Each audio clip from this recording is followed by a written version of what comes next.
We are the blind people, and strategy formation is our elephant.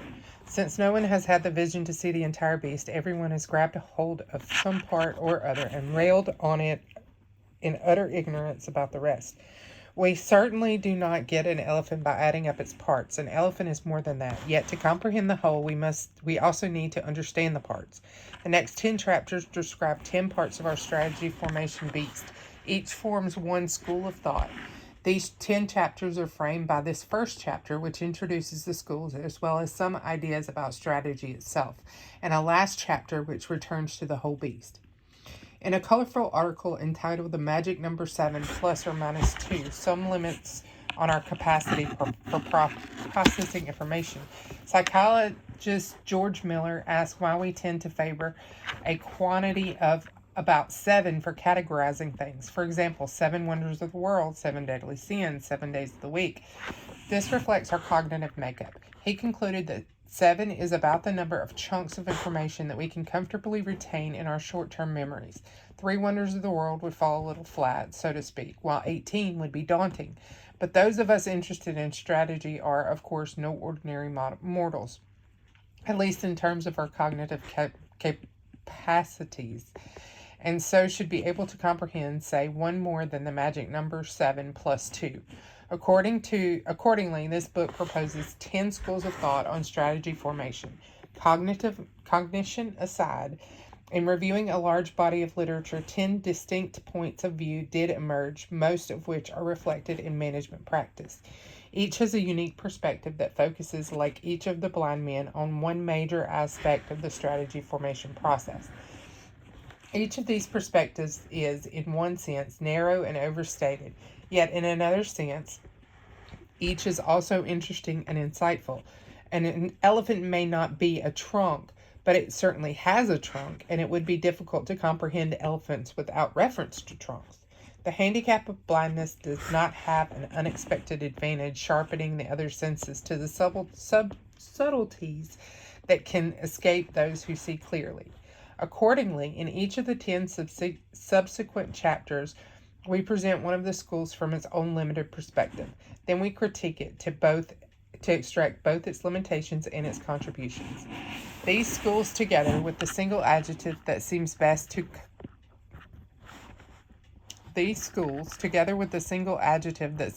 to capture each one's view of strategy process, are listed below. The Design School. Strategy formation as a process of conception. The Planning School. Strategy formation as a formal process. The Positioning School. Strategy formation as an analytical process. The Entrepreneurial School. Strategy formation as a visionary process. The Cognitive School. Strategy formation as a mental process. The Learning School. Strategy formation as an emergent process. The Power School. Strategy formation as a process of negotiation. The Cultural School. Strategy formation as a collective process. The Environmental School. Strategy formation as a reactive process. And the Configuration School. Strategy formation as a process of transformation.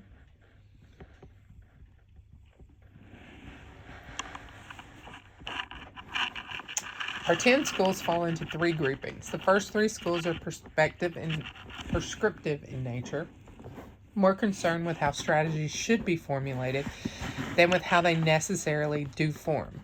The first of these, which presented in 1960s, the basic framework on which the other 2 are built, focuses on strategy formation as a process of informal design, essentially one of conception.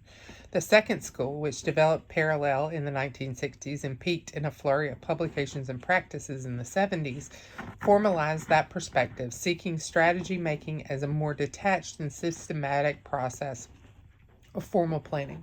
That school was somewhat displaced in the 1980s by the third perspective school, less concerned with the process of strategy formation than with the actual content of strategies.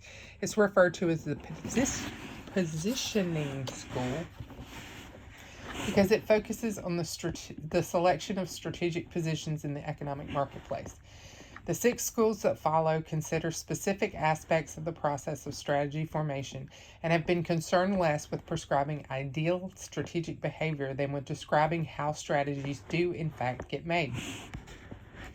Some prominent writers have long associated strategy with entrepreneurship and have described the process in terms of creation of vision by a great leader.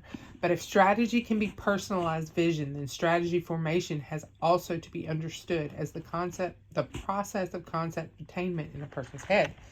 Accordingly, a small but important cognitive school has also developed that seeks to use messages of cognitive psychology to enter the strategist's mind. Each of the 4 schools that follow has tried to open up the process of strategy formation beyond the individual to other forces and other actors. For the learning school, the world is too complex to allow strategies to be developed all at once as clear plans or visions. Hence, strategies must emerge in small steps as an organization adapts or learns. Similar to this, but with a different twist, is the power school, which treats strategy formation as a process of negotiation, whether by conflicting groups within an organization or by organizations themselves as they confront their external environments. In contrast to this is another school of thought that considers strategy formation to be rooted in the culture of the organization. Hence, the process is viewed as fundamentally collective and cooperative. And then there are the proponents of an environmental school, organization theorists who believe strategy formation is a reactive process in which the initiative lies not inside the organization but with its external content. Accordingly, they seek to understand the pressures imposed by organizations. Our final group contains but one school, although it could be argued that this school really combines the others. We call it configuration. People in this school, in seeking to be integrative, cluster the various elements of our beast, the strategy making process, the content strategies, the organizational structures, and their content text into distinct stages or episodes. For example, of entrepreneurial growth or stable maturity, sometimes sequenced over time to describe the life cycles of organizations. But if organizations settle into stable states, then strategy making has to describe the leap from one state to another. And so another side of this school describes the process as one of transformation, which incorporates much of the huge prescriptive literature and practice on strategic change. These schools have appeared at different stages in the development of strategic management. A few have already peaked and declined. Others are now developing, and some remain as thin but nonetheless significant trickles of publication and practice. We shall describe each school in turn with our own interpretation of its development and its difficulties before concluding with our final integrative comments in the closing chapter. Note that all of these schools can be found in the literature, often in very clearly delineated pockets, particular academic journals, special practitioner magazines, certain styles of books, but most are or have been equally evident in practice, both within organizations and from the consulting firms that serve them.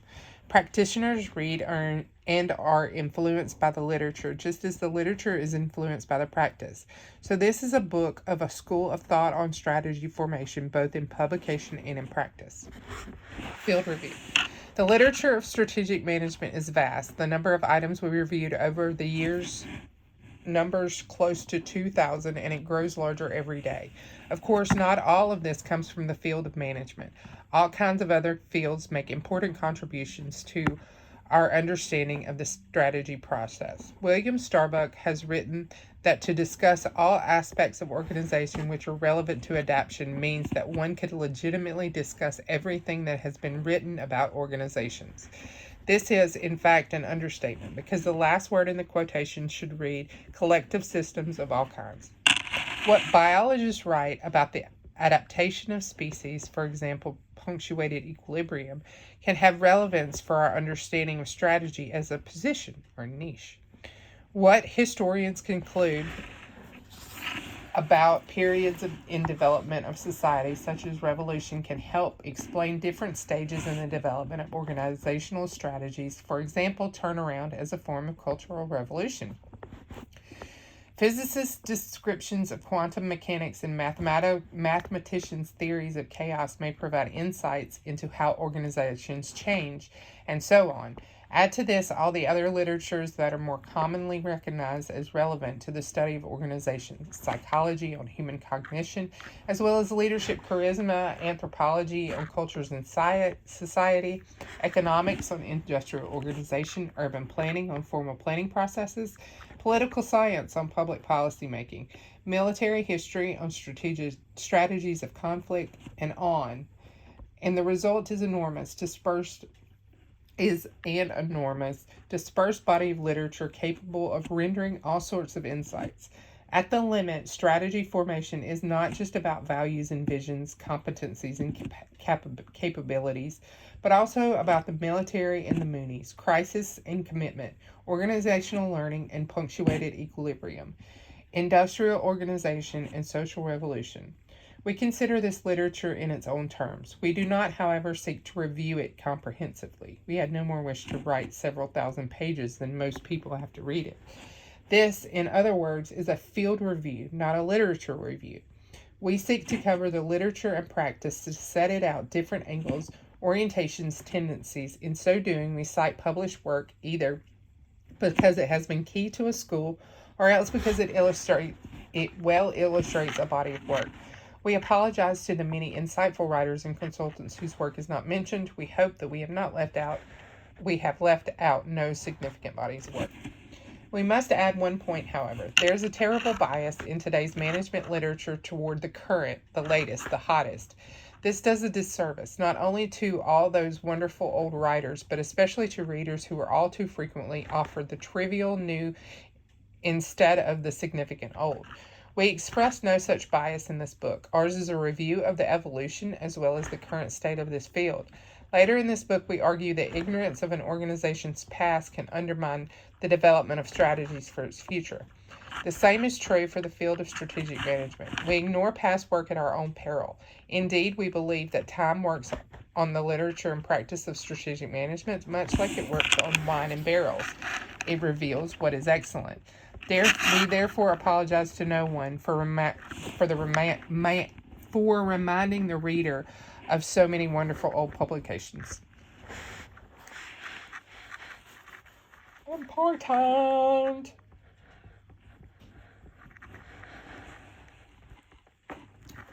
Important.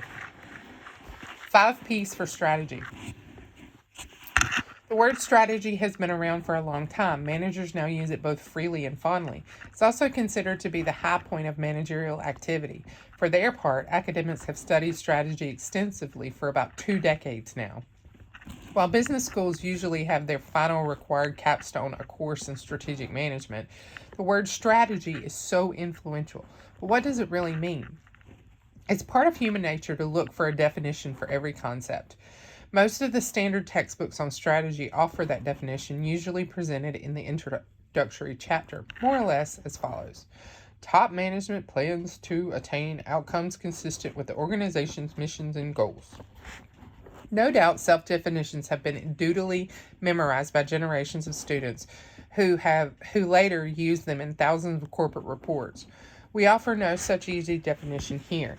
Instead, we argue that strategy, not to mention 10 such different schools about it, requires a number of definitions, 5 in particular.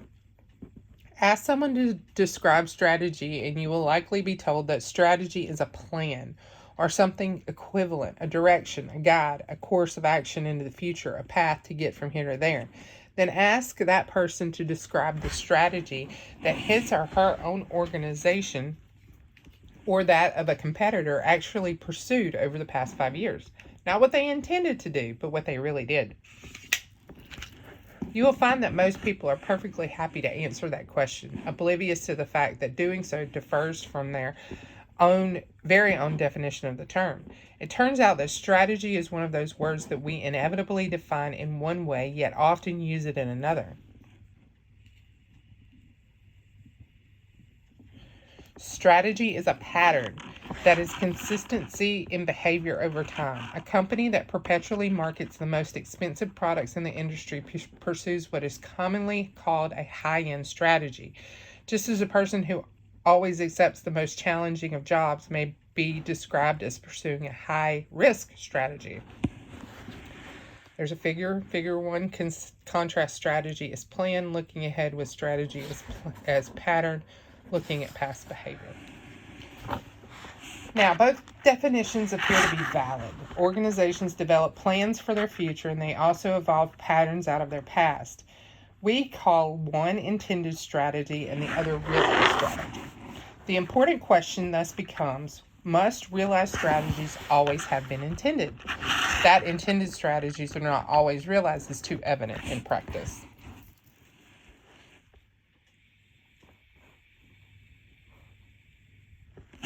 There is a simple way to find out. Just ask those people who happily described their realized strategies of the past 5 years what their intended strategies were 5 years earlier. Were they the same?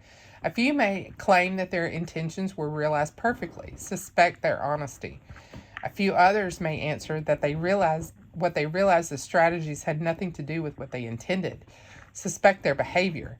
In our experience, the vast majority of people give an answer that falls between these two extremes. A bit of this and a bit of that, they say. They did not stray completely from their intentions, but neither did they achieve them perfectly. For after all, perfect realization implies brilliant foresight, not to mention an unwillingness to adapt to unexpected events, while no realization at all suggests a certain mindlessness. The real world inevitably involves some thinking ahead as well as some adaptation en route. Another figure. As shown in figure 1-2, intentions that are fully realized can be called deliberate strategies. Those that are not realized at all can be called unrealized strategies. The planning school, for example, recognizes both with an obvious preference for the former. But there is a third case, which we call emergent strategy, where a pattern realized is not expressly intended. Actions were taken one by one, which converged over time to some sort of consistency or pattern.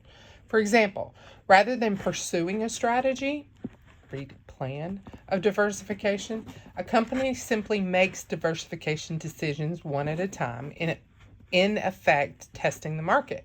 First, it buys an urban hotel, next a restaurant, then a resort hotel, then another urban hotel with a restaurant, then a third of these, and so on until a strategy or pattern of diversifying into urban hotels with restaurants has emerged. As implied earlier, few, if any, strategies are purely deliberate, just as few are purely emergent. One means no learning, the other means no control. All real-world strategies need to mix these in some way to exercise control while fostering learning. Strategies, in other words, have to form as well as be formulated. An umbrella strategy, for example, means that the broad outlines are deliberate, such as to move up market, while the details are allowed to emerge en route. The when, where, and how. Thus, emergent strategies are not necessarily bad and deliberate strategies good. Effective strategists mix these in ways that reflect the conditions at hand, notably the ability to predict as well as the need to react to unexpected events. Alongside plan and pattern, we can add 2 more P words. Some years ago, McDonald's introduced a new product called the Egg McMuffin, the American breakfast in a bun. This was to encourage the use of their restaurant facilities in the morning. If you ask people whether Egg McMuffin was a strategic change for McDonald's, you will inevitably hear 2 answers. Yes, of course, it brought them into the breakfast market. And, come on, it's the same old stuff the McDonald's way, just a different package. In our view, the real difference between these people is how they implicitly define the content of strategy. To some people, strategy is a position, plan, pattern, position. Namely, of the locating of particular products in particular markets. Egg McMuffin for the breakfast market. As Michael Porter reiterated recently, strategy is the creation of a unique and valuable position involving different sets of activities. To others, strategy is a perspective. Plan, pattern, position, perspective. Namely, an organization's fundamental way of doing things, the McDonald's way. In Peter Drucker's memorable phrase, this is its theory of business. There's another figure. As positioned, strategy looks down to the X that marks the spot where product meets the customer, as well as out to the external marketplace as perspective. In contrast, strategy looks inside the organization, indeed, inside the heads of the strategists, but it also looks up to the grand vision of the enterprise. Again, we need both definitions. McDonald's introduced Egg McMuffin successfully because the new position was consistent with the existing perspective. The executives of McDonald's seem to understand well, although not necessarily in these terms, that one does not casually ignore perspective. Anyone for a McDuckling a l'orange? Changing position within perspective may be easy. Changing perspective, even while trying to maintain position, is not. Just ask the Swiss watchmakers about the introduction of quartz technology. It's another failure. Thus, we have 4 different definitions of strategy. A 5th is in common usage too. Strategy is a ploy. So we have plan, pattern, position, perspective, and ploy. That is a strategic maneuver intended to outwit an opponent or competitor. A kid may hop over a fence to draw a bully into his yard where his Doberman waits for intruders. Likewise, a corporation may buy land to give the impression it plans to expand its capacity in order to discourage a competitor from building a new plant. Here's the real strategy as planned, that is, the real intention. Here, the real strategy as planned, that is, the real intention, is the threat, not the expansion itself, and such is a ploy. 5 definitions, 10 schools. As we shall see, the relationships between them are varied, although some of the schools have their preferences. For example, plan in the planning school, as noted, position in the positioning school, perspective in the entrepreneurial school, pattern in the learning school, employ in parts of the power school. There may not be one simple definition of strategy, but there are by now some general areas of agreement about the nature of strategy. The accompanying box summarizes these. Strategies for better or worse. Any discussion of strategy inevitably ends on a knife edge. For every advantage associated with strategy, there's an associated drawback or disadvantage. Strategy sets direction. Number 1. The advantage. The main role of strategy is to chart the course of an organization in order for it to sail cohesively through its environment. But the disadvantage is that strategic direction can also serve as a set of blinders to hide potential dangers. Setting out on a predetermined course in unknown waters is the perfect way to sail into an iceberg. While direction is important, sometimes it's better to move slowly, a little bit at a time, looking carefully, but not too far ahead, as well as each side, so that behavior can be shifted at a moment's notice. 2. Strategy focuses effort. Advantage. Strategy promotes coordination of activity. Without strategy to focus effort, chaos can ensue as people pull in a variety of different directions.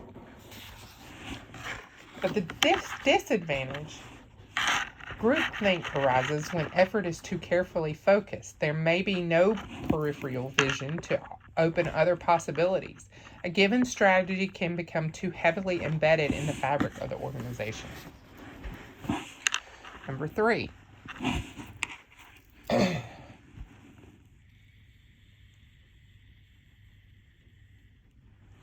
Strategy defines the organization. The advantage. Strategy provides people with a shorthand way to understand their organization and to distinguish it from others. It provides meaning plus a convenient way to comprehend what the organization does. But the disadvantage? To define an organization too sharply may also mean define it too simply, sometimes the point of over-stereotyping so that the rich complexity of the system is lost. Number 4. Strategy provides consistency. Advantage. Strategy is needed to reduce ambiguity and provide order. In this sense, a strategy is like a theory, a cognitive structure to simplify and explain the world, and thereby facilitate action.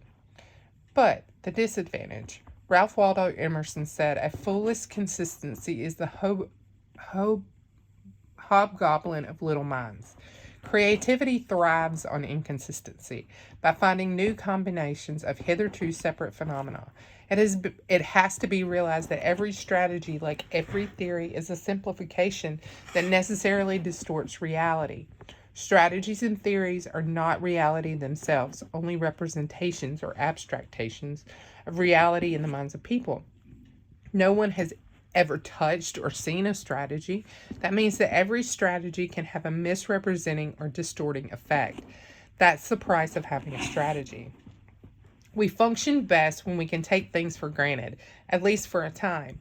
And that is a major role of strategy in organizations. It resolves the big issues so that people can get on with the little details, like targeting and serving customers instead of debating which markets are best.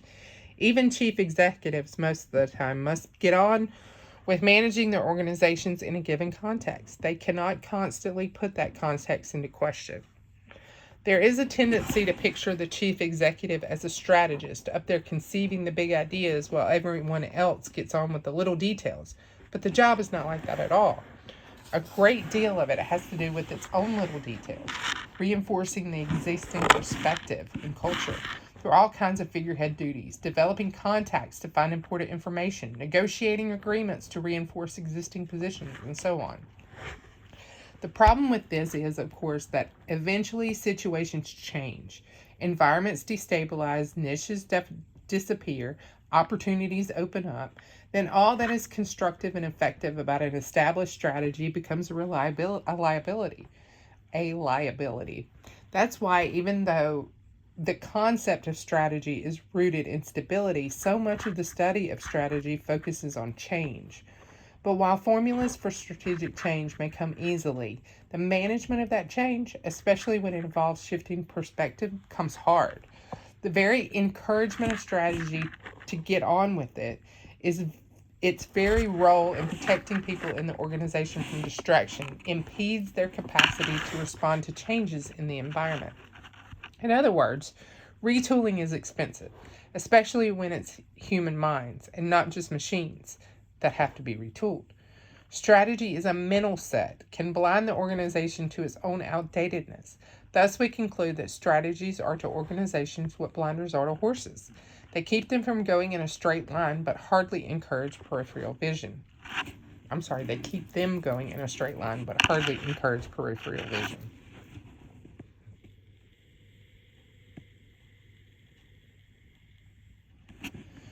All this leads to our final conclusion, which is that strategies and the strategic management process can be vital to organizations by their absence as well as their presence. Strategic management as academic discipline. Also, for better and for worse, strategic management has become an academic discipline in its own right, like marketing and finance. The field has its own academic journals, its own clubs, its own conferences. Its literature is vast and since 1980 has been growing at an astonishing rate. There has been a general tendency to date that literature back to the mid-60s, earlier perhaps to a 1951 book by William Newman, but the writings on military strategy go back much further. Indeed, Sun Tzu wrote his Art of War in about the 4th century BC. For the most part, the teaching of strategic management has highlighted the rational and perspective side of the process, namely our first 3 schools: design, planning, and positioning. Strategic management has commonly been portrayed as revolving around the discrete phases of formulation, implementation, and control, carried out in almost cascading steps. This bias is highly reflected in practice, particularly in the work of corporate and governmental planning departments, as well as many consulting firms. This book departs from the traditional view in its attempt to provide a more balanced survey of the field with all of its contradictions and controversies. Significant space is given to the non-rational, non-prescriptive schools, which point to other ways of looking at strategic management. Some of these schools have less optimistic view about the possibility for formal strategic intervention. Where we become unbalanced somewhat is in our critiques of the different schools. The three prospective schools have so dominated the literature and practice that we find it appropriate to include rather extensive discussions that bring much of this conventional wisdom into question. Of course, we could critique all 10 schools, since each has its own weaknesses. But when people are seated on one side of a seesaw, it makes no sense to try to get them into balance by pulling from the center. Put differently, to maintain balance among our critiques of the 10 schools would only help to perpetuate the unbalance that we believe currently exists in the literature and practice. Pervasive strategic failure in many large corporations may well be attributed to the army of business school graduates who have been sent out with an incomplete toolkit. This book seeks to open up the range of perspectives by providing a more varied set of ideas for such students as well as practicing managers. As Hart has noted, high-performing firms appear capable of blending competing frames of reference in strategy making. They are simultaneously planful and incremental, directive and participative, controlling and empowering, visionary and detailed. Or, as F. Scott Fitzgerald put it more bluntly, the test of a first-rate intelligence is the ability to hold two opposed side ideas in mind at the same time and still retain the ability to function. To function as a strategist, of course, means not just to hold such opposing views, but as Spender has pointed out, to be able to synthesize them. We ask you, the reader, to hold 10 such views. The field of strategic management may itself be moving towards such synthesis. As we shall see, some of the newer work cuts across our schools. This may seem to make a bit of a mess of our framework, but our schools may in fact help us to see how this work draws important aspects of strategy formation together. We applaud such work and cite it where we can. It suggests a certain coming of age of the field. But synthesis cannot happen in general. It must ultimately take place in the specific mind of the beholder, namely you, the reader. We shall provide you help where we can, but the task is up to those who deal with strategy in their jobs. We all know what a whole elephant is, yet we often have to describe it by its parts. That is in the nature of verbal description, words in linear order, chapters in a book. So hang on, here we go.